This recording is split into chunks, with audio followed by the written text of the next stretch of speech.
what was it like teaching auto in the 1950s and 1960s at San Jose City? What were the students like? What was the program like? Well, it was really a new adventure. It was so new that everybody was excited about what's to come, and I think that there were very few disappointments. In other words, everything seemed like a new experience. Let me ask you this: when the program moved from San Jose City College to Evergreen Valley College, what was your feeling like to move to a new campus? Well, there's always a curiosity, and it's really a positive one in that we got to get a lot of new equipment and new ideas. So it was, for the most part, on the plus side.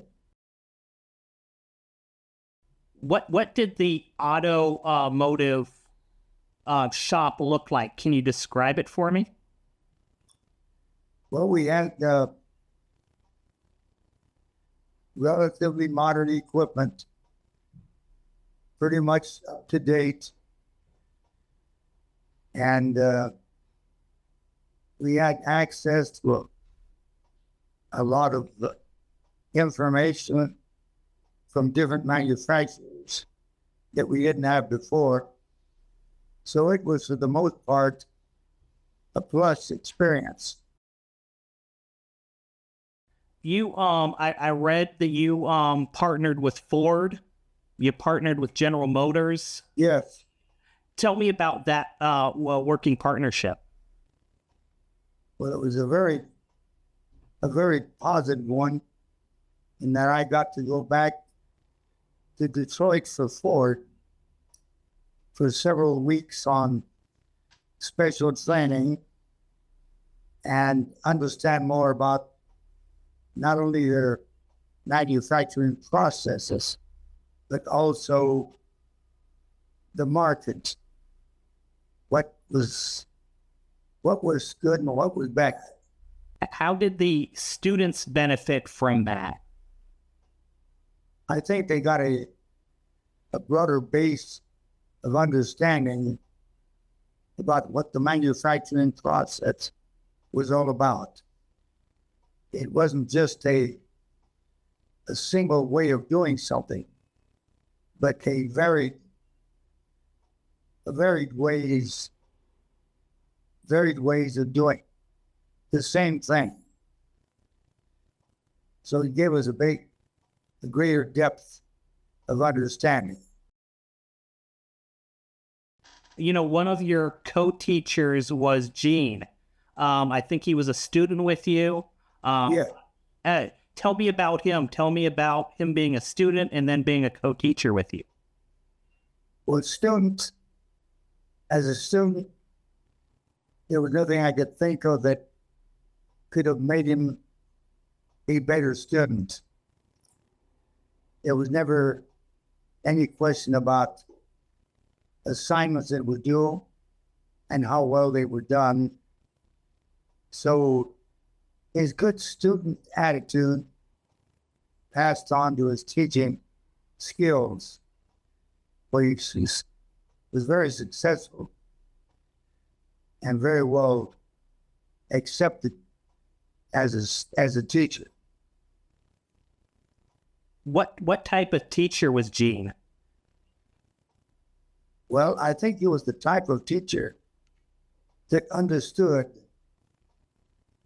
how difficult things were to teach, and yet taking that aspect of it and putting it into words and methods of showing the best side of whatever you were trying to teach. I think he understood not only how to teach, but also how to learn. How would you describe your teaching? Naturally, there's no other word but good. But I felt that I tried to put my teaching into words that were best understood by most of us, avoiding the highly technical aspect of anything, bringing it down to where it was best understood by most. For the first president, Jerry Strelitz, can you tell me about him and what you thought of him? Well, Jerry was, first of all of us thought that he overdressed. He just, he had to fit the time. It was spring, he dressed accordingly. It was summer, but he matched the date and the time, and also a very understanding individual. Very, very open about learning new ways of doing the same thing. Sammy Abraham, who teaches chemistry for us still, Yeah. He mentioned the fact that one time that you, talked about, the different batteries and autos and the collaboration with the faculty. Can you talk about kind of that friendship you've developed with the faculty and, how you work together in different departments to teach? Yes. Well, of course, he was in chemistry, and the aspects of automotive that involved chemistry are many. And he was able to show methods of whether it's explosions or connections, the different things that could relate to the same issue, but in a different subject. Sammy was a very, very cooperative, very knowledgeable teacher. So we were able to take each other's subject and put them in their language and put them in my language. I think we shared the ability to translate successfully. Students would come to the auto shop with a car that didn't work in the parking lot, and you'd go, okay, let's go out to the parking lot, let's go diagnose it, let's go fix it. Can you recreate that story for me? Well, it was an actual, we talked about live experiences, and here was one that we didn't make up supposing this happened.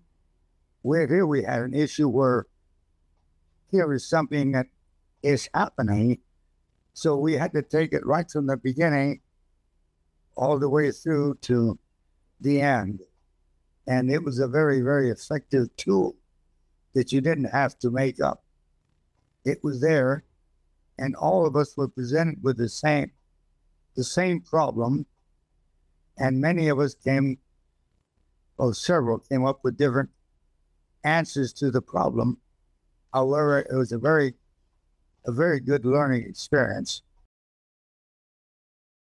I've got this question for you. When you were growing up, you saw the Model T, I'm guessing, and now today we have Teslas. Can you just, as an auto guy, can you just take me through the fact that you've seen so many changes in the auto field and you've worked on so many different cars, and just your thoughts on the automotive field over the last century? I think that the complexities become intolerable. What's happened in the electrical system versus what we had 12-volt batteries in the early 20s or early years. But the changes that are taking place are really not that different. We always worked on the basis of approaching the problem by saying to yourself, keep it simple, stupid. Don't complicate be uncomplicated. So I think that trying to keep it simple was a successful approach to any problem. A final question from me. What has made EVC so special to you over the years? To me, it's been so special because of the changes, the new equipment, the new ideas. And I think the biggest thing is how much I've learned as opposed to how much I taught.